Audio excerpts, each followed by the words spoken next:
I want to turn for that to the other question, which is, of course, money, power and criminalization of elections. Because the phase 1 of Lok Sabha polls in 102 constituencies will take place on April the 19th. Now, as per a report by the Association of Democratic Reforms, for that first phase, over 1,600 candidates have filed nominations, out of which nearly 16% have declared criminal cases against them. 15 candidates are declared convicts. 7 candidates are facing murder charges. 1 candidate has also declared cases related to rape against him. On the other hand, 90% of BJP candidates and 88% of Congress candidates in phase 1 are crorepati's. In Tamil Nadu, 97% of AIDMK candidates, 96% of DMK's candidates have assets more than 1 crore. With 21%, BSP has fielded the lowest number of crorepati candidates. These are just some of the early markers from that initial survey of the first phase. Professor Trilochan Shastri, Chairman, Association of Democratic Reform, joins me from Bengaluru. Professor, what is the big trend or the biggest takeaway from the first round that you've looked at when you look at both money power and criminal power? See, it is like the old story repeating itself. We don't see any improvement in the whole situation. And what is even more disturbing is that while the overall percentage is 16%, if you look at the major parties, the percentage is much higher. You know, some parties have close to 100%, and on the average we have about 40% of people in the major parties who have criminal records.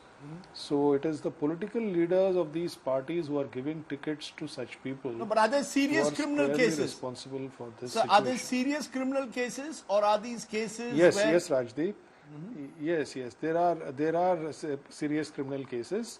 So I can kind of tell you that among the major parties, we have, let's just look at the BJP and the Congress. So the BJP has 18% candidates, that is 14 out of 77 with serious criminal cases. And I don't know whether the Congress is in any way a major party. The Congress had 9% out of 86 candidates with serious criminal cases. So we are in that situation, and in the big state, which is the Tamil Nadu, which has all the 39 Lok Sabha seats contesting on April 19th, we have 6 out of 36 candidates from the AIADMK. So it's not a good situation. So these are all serious criminal cases. So would you say, in a way, the serious criminal cases affecting candidates are more troubling?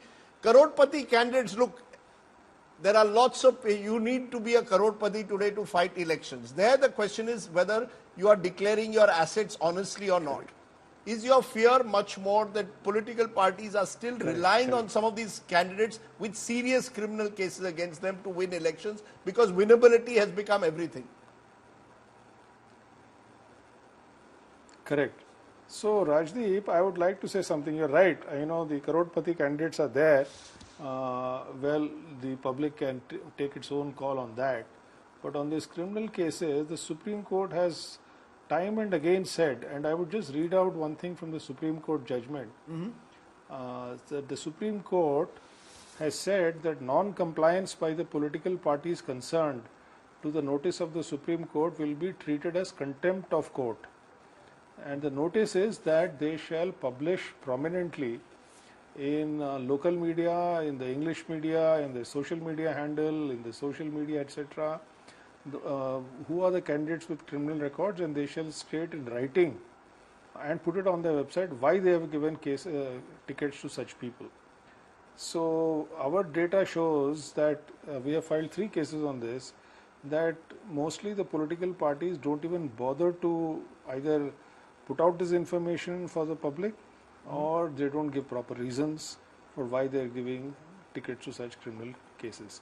So this time the Supreme Court has said that they are giving notice to the political parties that they would be in contempt of court if they don't provide this information.